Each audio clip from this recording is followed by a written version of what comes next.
Three mitzvahs are designed to inspire us and remind us of our connection to Hashem at all times. Tefillin, tzitzis, and mezuzah. But there's something special about mezuzah. We'll see that in the Rambam.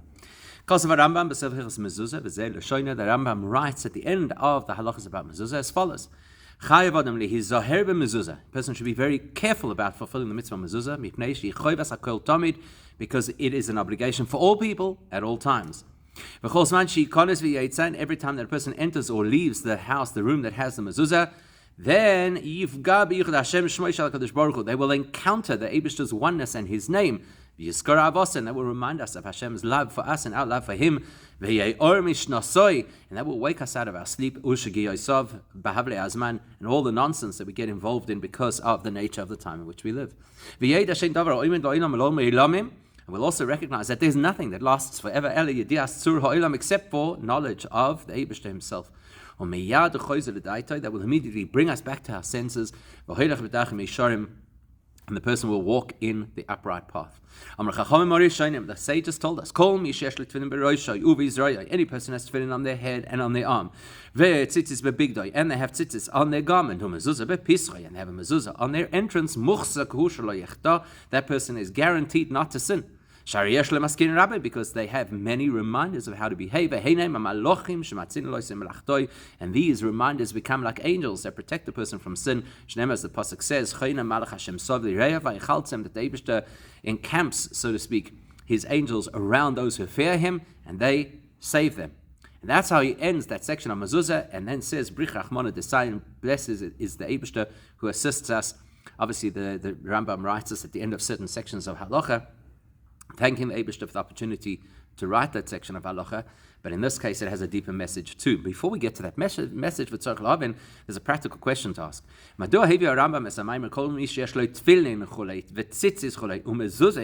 it is that the Rambam here is talking about the value of tefillin, mezuzah, and tzitzis? Why does he write it? Specifically in Hilchos Mezuzah. Why doesn't he rather write it earlier in the first of these three mitzvahs that we encounter, which is tefillin? It's the first one mentioned in this statement, and it's the first one in the series of halachas. And even if you want to say that the Rambam wanted to include it in Hilchos Mezuzah, fine. So put it in tefillin and mezuzah. And if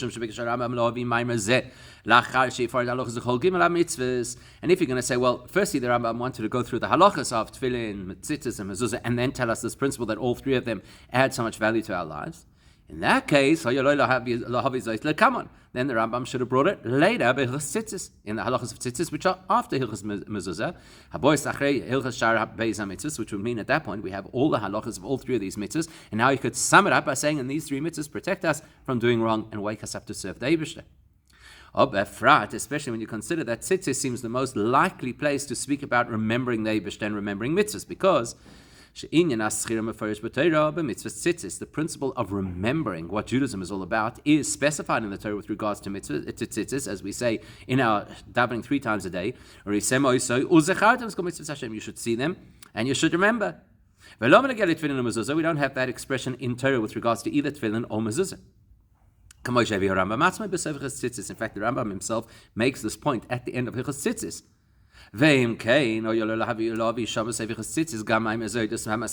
Therefore, it would make sense that the Rambam should have spoken about all the things that remind us of how to behave as a Jewish person in Hilchos Tzitzis, if not exclusively, at least also in Hilchos Tzitzis, because there the theme is remembrance.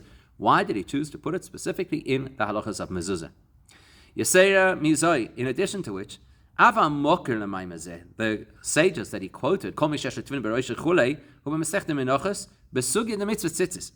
the quotation that the Rambam brought, that our sages taught us, that a person has these 3 things that will remind them to do Torah mitzvahs, that is brought in the Gemara in the context of tzitzis. As well as other contemporaries of the Rambam, the Rif and the Rosh, they also put this conversation in the halachas of tzitzis. Therefore, our question is, why did the Rambam choose to include this specifically in the laws of mezuzah rather than the laws of tzitzis? That's the first overarching question. Now a little bit of a specific question with regards to language. If the Rambam is quoting the Gemara, why is he saying it differently to the Gemara? So let's have a look. Let's look at how the Gemara put it. It said, Kol sheyesh tefillin b'roishoi, any person has tefillin on their head, or tefillin b'zroyoi, and they have tefillin on their arm, ve'tzitzis b'bigdoi, and they have tzitzis on their garment, u'mezuzah b'pischoi, and they have a mezuzah on their entrance, hakol b'chizuk shelo yechta, they have a guarantee that they won't sin. And then the Gemara says something, the Rambam omitted, Shenema, because the pasuk tells us, v'achut ha'meshulash lo b'mehir yinotek, that if you have a three-way knot, it won't easily break. And then the pasuk that the Rambam did include, so that Eibishter camps his angels around the person who fears him in order to protect him, that he'll escape from doing things which are wrong. In other words, I know. Rambam Aleph, there's two distinctions between the Rambam's language and the Gemara. Firstly, the Rambam Aleph Hishmita Sarayim and Apostle Gorish and Amuva Big Gemara Shenema Vachut Amashulush Leibe Mehir Yinatek. The Rambam excluded the pasuk that the Gemara brought about the power of a three-way knot. Then, v'chein beis, the second thing the Rambam did is, hoisif, he added something the Gemara didn't say. Shari yesh lo maskin rabim, that now you'll have many reminders, which become the angels referenced in the pasuk that prevent you from sinning. So why does the Rambam skip the pasuk about the three-way knot and add the concept of these being protectors, or reminders that are protectors? So, the easy answer is why he added more information, because that's what the Rambam is supposed to do when he's commenting on the Gemara. The Rambam here is expanding on and explaining what the Gemara was telling us, as the Rambam does. In fact, that's how all of Judaism works. Later sages have to give commentary to what earlier sages said. That's what the Rambam's doing. So that makes sense. He's expanding on the concept of Cholim Malach Hashem and Tzov L'Reyav, that it means that these mitzvahs become those malachim that protect you. The question is, why did the Rambam omit something that Gemara said clearly, especially if it's the first point that Gemara made before the pasuk that the Rambam does include? So perhaps the easiest way to answer this is perhaps the answer is Fishitos Rambam Tefillin Shel Yad or Tefillin Shel Rosh and Beis mitzvahs nifrodos. The Rambam makes it clear that the head and arm tefillin are two independent mitzvahs.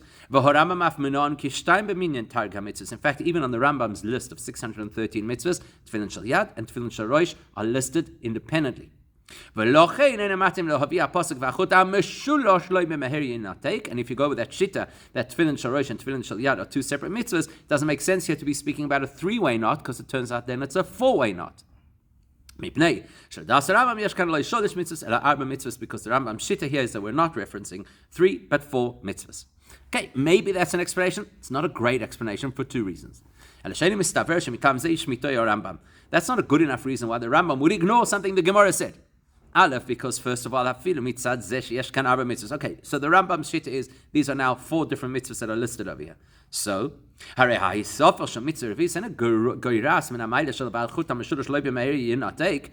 have the knot get weaker now. The principle is if you have 3 things that come together, it's a very strong, formidable connection. Now, if you add a 4th, it's not going to make it less so.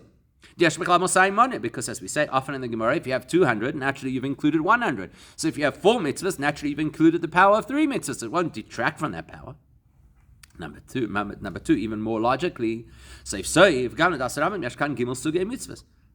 way you look at it, even if Tefillin Shel Yad and Tefillin Shel Rosh are 2 separate mitzvahs, they're still the same kind of mitzvah. So there's 3 kinds of mitzvahs. Tefillin, which is Shel Rosh and Shel Yad. Tzitzis, mezuzah. So what's the big deal to say that there's a 3-way knot over here? Why did the Rambam skip it? So what's going to help us understand this is we're going to pay very close attention to the language the Rambam uses when describing the mitzvah of mezuzah and B, the mitzvah of tzitzis. What does the Rambam say here? A person has to be careful with mezuzah. And that's different to how the Rambam spoke about the mitzvah of tzitzis, where he said, there also he said a person should be very careful, but he said, mitzvah tzitzis. So here he says, mezuzah, be careful with the mezuzah. There he's saying, be careful with the mitzvah of tzitzis. What's the difference? And there he says, the motivation why the Rambam says you should be so careful about tzitzis is because the Torah equated tzitzis to, or in a sense, related tzitzis to all the mitzvahs. As it says in Shema, because by looking at tzitzis, you remember all of the mitzvahs. So what's the difference between saying, be careful with the mezuzah and be careful with the mitzvah of tzitzis? So let's explain. When the Rambam says that you have to be careful with mezuzah, the reason being because it's a mitzvah that applies to all people at all times. He sounds like what the Rambam is telling us is don't make the following mistake, because the reality of mezuzah is that a mezuzah is one of those mitzvahs that looks like it might be voluntary. Because the Rambam tells us clearly you don't have to live in the kind of house that requires a mezuzah in order to fulfill the mitzvah. If you choose that you want to live your whole life in a tent, which is not chayv mezuzah, or on a ship, which is not chayv mezuzah, gesundheit. So you'd think, therefore, that mezuzah is something you could be careless about because it's a mitzvah that you could opt out of. Says the Rambam, Zohir, it says, be careful with mezuzah. In other words, make sure you create the circumstances that allow you to have a mezuzah, which means make sure that you have the kind of house that allows you the opportunity to do a mitzvah. So now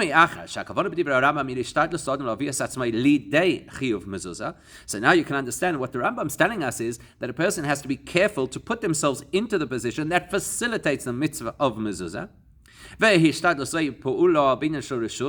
And that is, I'm working in something I don't have to do. I don't have to have that kind of house, but we're being encouraged to have that kind of house, so then there'll be an obligation of mitzvah.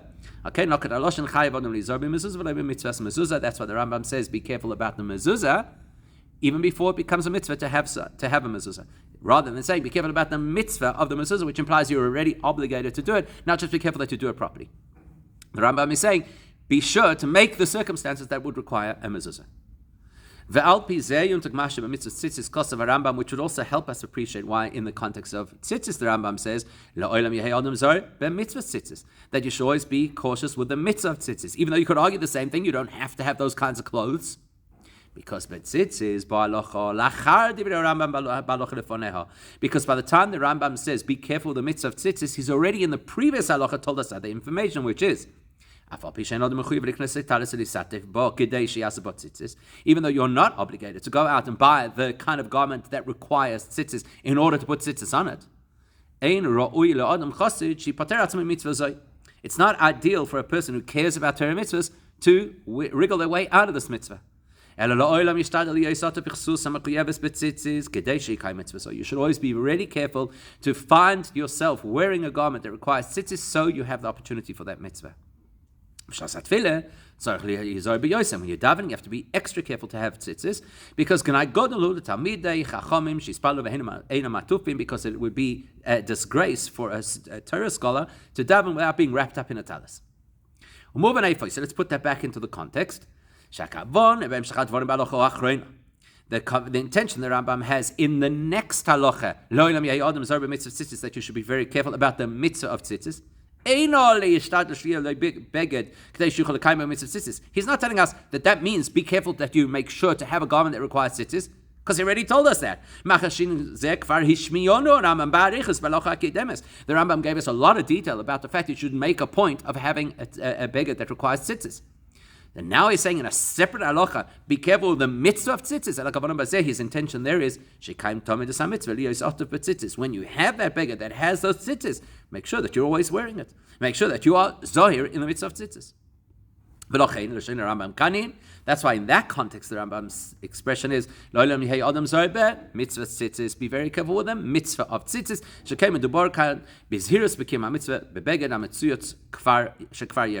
because here we're talking about you already have the beged, you made that effort, you were the chassid who made sure to have the opportunity to do the mitzvah, now you've got it, ensure that you do the mitzvah properly. Okay, so maybe that's the explanation. The Rambam is telling us mezuzah, you're just got to make sure that you live in a house that requires a mezuzah, be zohir in mezuzah. Tzitzis has already told us about the fact that you should have such a garment, so be zohir in the mitzvah of the tzitzis you already have. But it's not an ideal answer. Why? If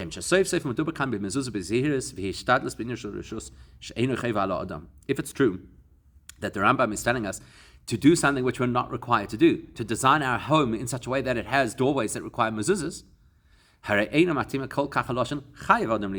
you square that off with the expression which is you're obligated to be careful? How can you tell me I'm obligated to do something that I don't have to do? The word chayev sounds like you're telling me the obligation of a mitzvah. Rather, the Rambam should have said something like endeavor to do the mitzvah of mezuzah. As the Rambam said in the context of tzitzis, where he said, even though you're not required to have a garment that has to have tzitzis, you should endeavor to do so. And therefore it is inescapable. When the Rambam tells us that we have to be careful about mezuzah, he means to be careful with the mitzvah of mezuzah, which takes us back to our original question. So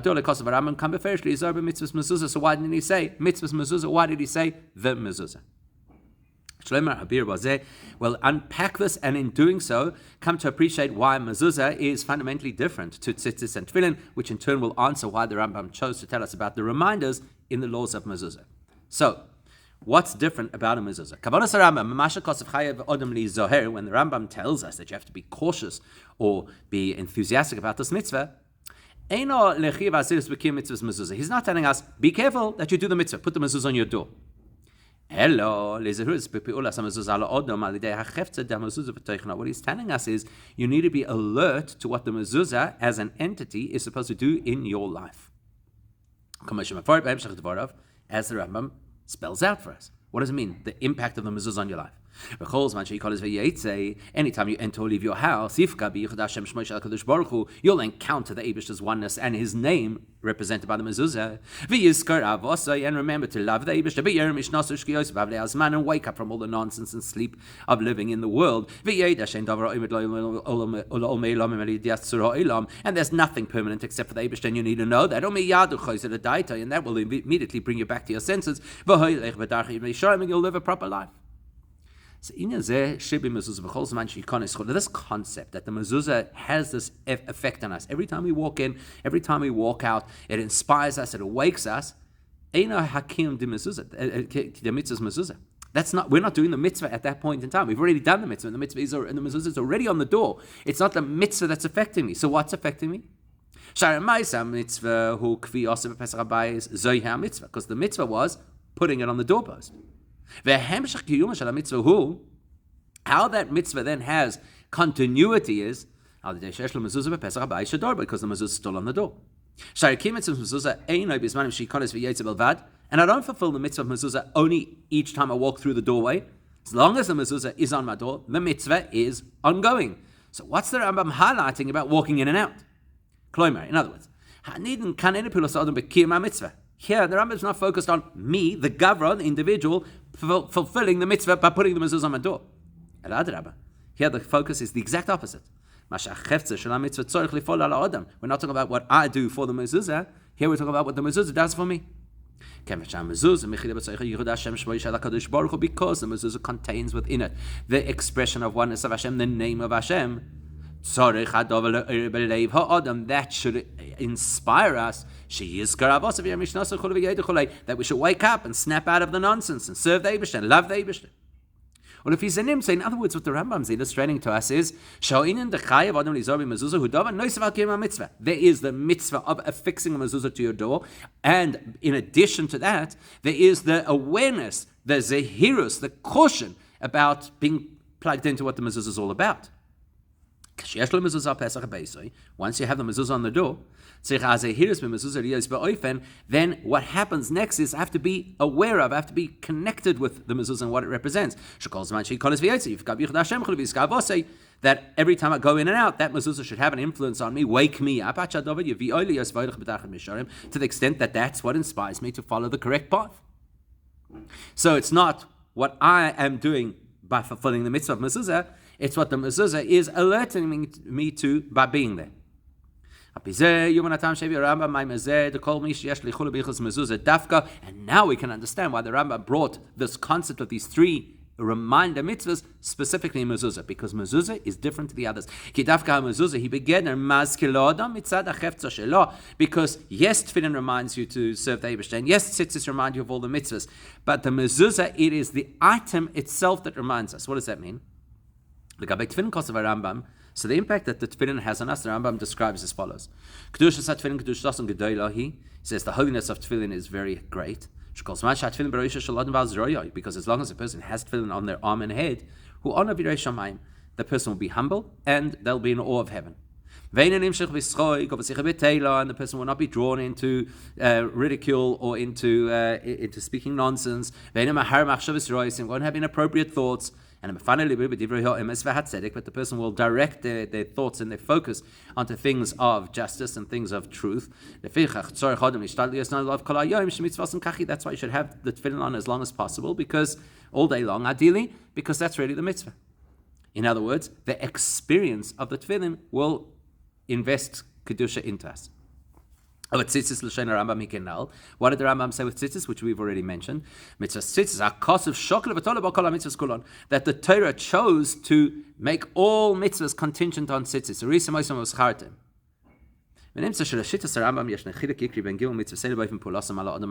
Which means that the Rambam is illustrating that these three mitzvahs all have an impact on us, but they're very different types of impact. Tefillin, the impact tefillin has on us is the Rambam says, look how holy the tefillin is. So it's the holiness of the tefillin, not the item of the tefillin, that influences us. So it's not because there is the leather box on my head, that's what influences me to be humble and fear the Eibishter. It's because there's holiness that surrounds this tefillin, and that affects me. Tzitzis, likewise in tzitzis. The fact that tzitzis remind us of all the mitzvahs, it's not because you look at the tzitzis and there's something about the tzitzis that makes you remember to do the mitzvahs. It's because the Torah said, when you look at the tzitzis, that should be a cue for you to remember the mitzvahs. But not that the tzitzis itself is going to have that effect on you. So you're looking at it. Which means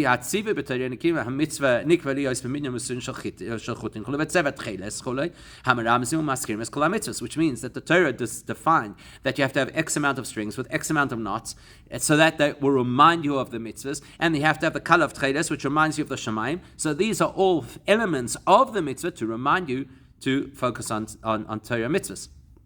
It's not that the tzitzis have an effect on you just as they are to make you focus on serving the Eibusher, reminding you of what the Eibusher wants. So that's why the reminder over here is what you do with the tzitzis, or when you wear the tzitzis. As long as I have tzitzis on my person, that will remind me. So I'm doing what I have to do currently because I'm wearing the tzitzis. That's what's going to remind me to serve the Eibishter. The mezuzah, I'm not doing anything. It's sitting on the door. It's completely passive. The mezuzah contains within it the Eibishter's oneness and the Eibishter's name. You look at the mezuzah. Why is it there? It's there as a reminder. It's in my face. That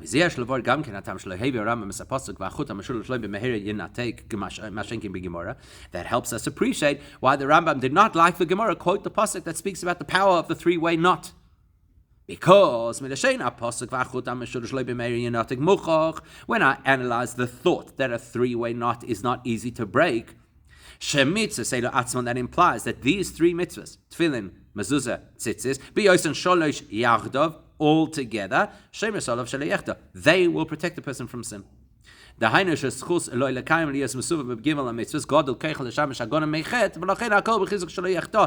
sounds like if I have all three dimensions surrounding me, that fortifies me enough that I don't slip up and do things that I shouldn't do.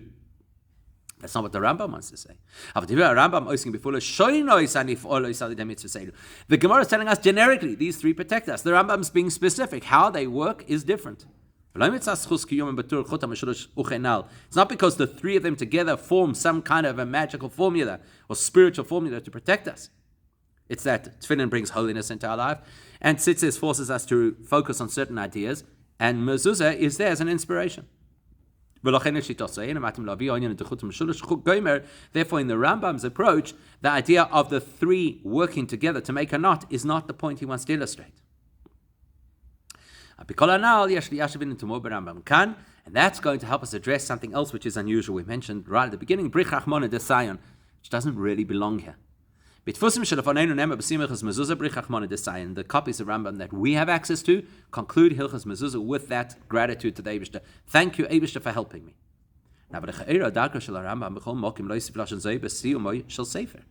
Usually the Rambam includes that expression when he completes one of the 14 books of the Rambam. Or some versions have it at the end of a very generic halacha that incorporates many issues. But it's very uncommon, it doesn't exist, where the Rambam will have a series of halachas that are on a similar theme, like these three that are all part of how we remind ourselves to serve the Eibishter. It's unusual for the Rambam to insert in the middle of that conversation, which raises the question, why is the Rambam using an expression of gratitude to the Eibishter, which belongs when you've completed something, when he's in the middle of something? You look at how the Rambam lays it out. All the halachas of Tefillin, mezuzah, and Sefer Torah are one compendium. So why in the middle of that do you have Brit Chachmona Desayin?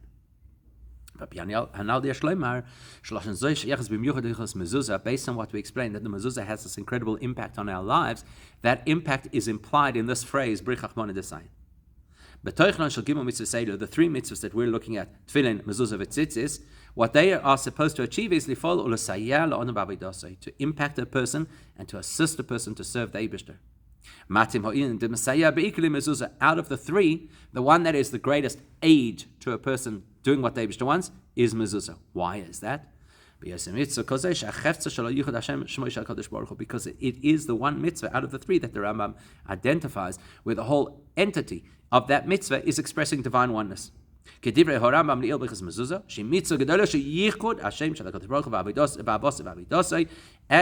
Rambam clearly said, why is the mitzvah of mezuzah so great? Because it creates this awareness of the unity of Hashem and causes us to love and serve Him. In other words, mezuzah is designed to be mesayah lo adam, an assistant, an aid to a person in their spiritual growth. Whereas the other mitzvahs, as we already mentioned, tefillin is not the object of the tefillin that affects a person, it's the holiness the tefillin brings into the space. The holiness affects the person. Therefore, it's not really fair to say that tefillin are given to us as an aid to remind us to serve the Eibishter. Likewise, in tzitzis, it's not the tzitzis that has the power, but rather the Torah empowers us through tzitzis to have an experience of remembering the Eibishter. It's not that the actual item of tzitzis has that effect on us. That's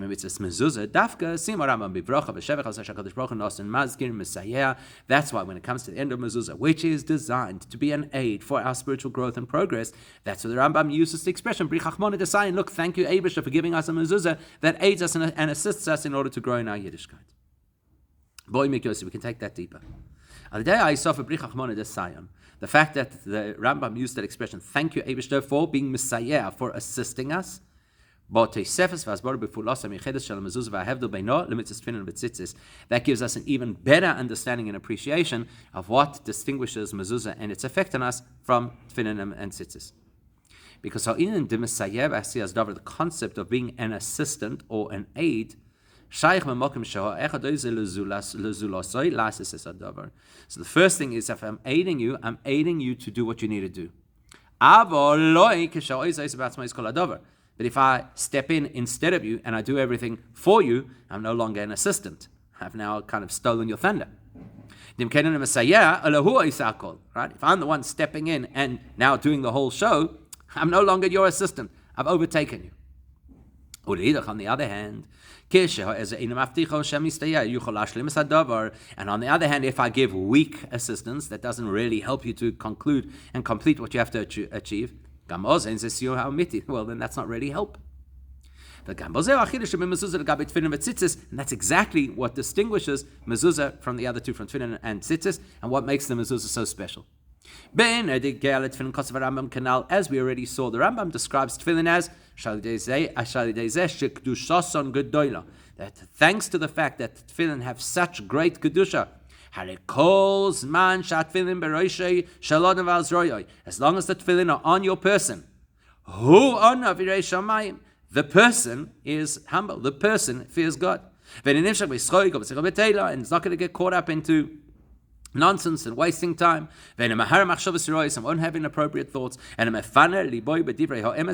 be completely focused on truth and on justice, righteousness. Which means tefillin is not an aid so that I can grow in my Yiddishkeit, assisted by the tefillin. When the tefillin are in my environment, that kind of takes over. I'm a different person when I have the tefillin on. The tefillin kind of wrests control from me and imbues me with a sense of humility and awareness of Hashem. So therefore, that's not called Messiah, that's called overtaking and inspiring.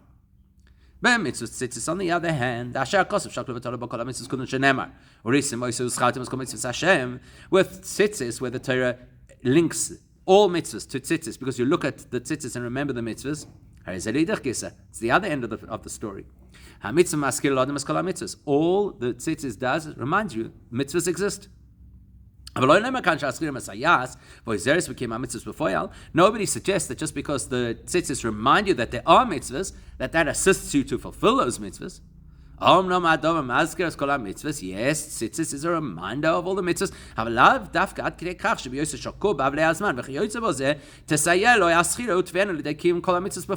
There is no guarantee that if I'm caught up in the winds of time, that the tzitzis is going to be powerful enough to ground me and make sure that I don't sin. Nobody says that. Nobody promises us that. It's just a reminder of our responsibilities.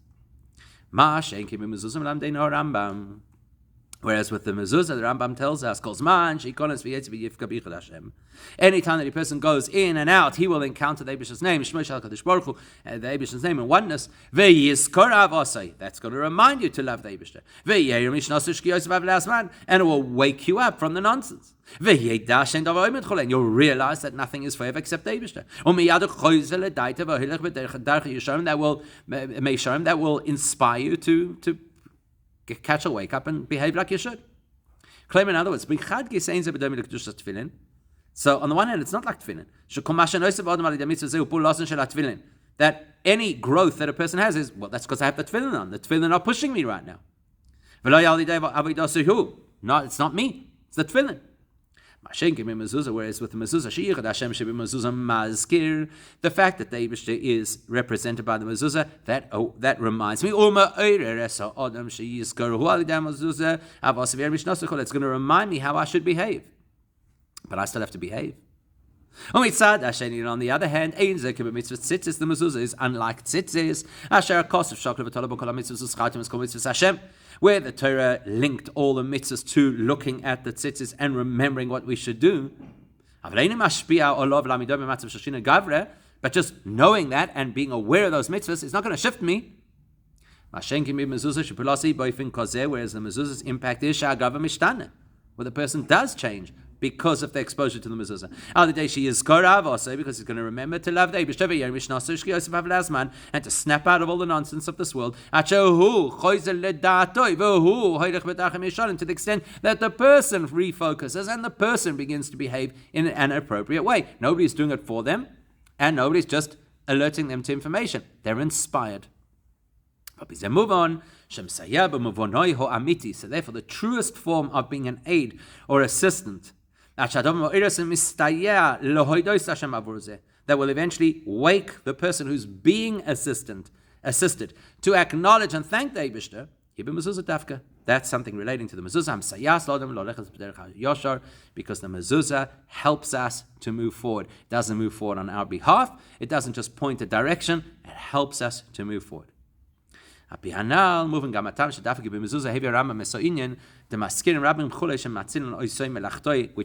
why the Rambam brought this concept that there are items that remind us to serve the Eibush and not to sin.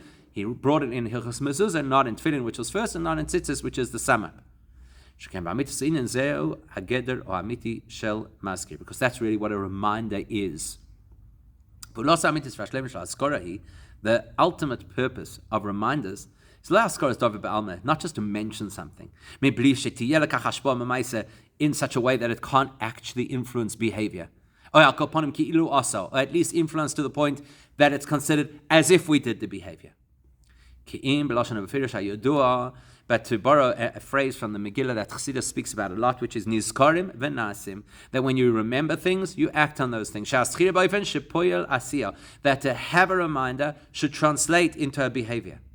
He has a good example. We're supposed to remember the Exodus every single day. We're not just supposed to remember in an abstract concept that one day the Yidden left Mitzrayim. We're supposed to remember in such a way that it wakes us up, that we feel it. That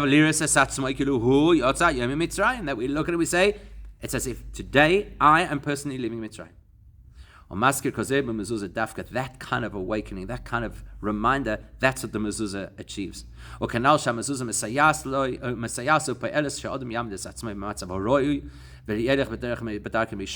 Because what does the mezuzah do? It makes it so clear to me, makes it so such an awareness for me that I actually start to behave differently. That's what mazkir means. So now, here's an interesting thing. Not only is the quality of how much the mezuzah influences and assists us in our spiritual development so great and greater than tzitzis and tefillin, the Gamba Kamal Shabbat has a quantifiable distinction as well. What does that mean? Generally speaking, the average Jewish person lives in one of two realities at any given time. The one reality is when I'm in my home environment, which means I'm in the environment of Torah and holiness, mitzvahs, etc. I'm in a holy environment serving the Eibishter. And the other is when I step out into the world, where I have to conduct myself according to how the world behaves.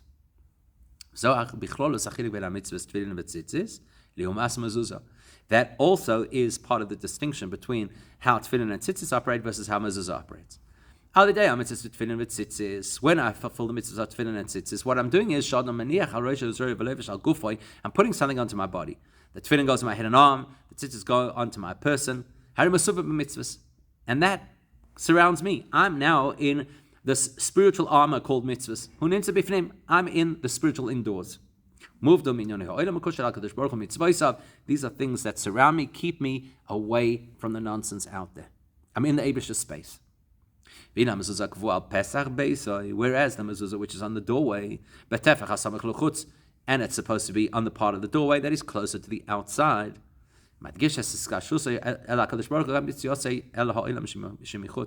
That represents how I can remain connected to the Eibishter even when I'm out there, outside of my house, outside of my protected environment. That's what the Rambam is highlighting in Hilchos Mezuzah.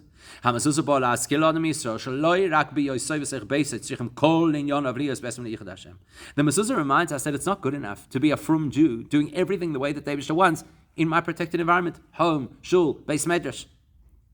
Rather, should be mezuzah. That not only in my house should I align with Eibishter's name.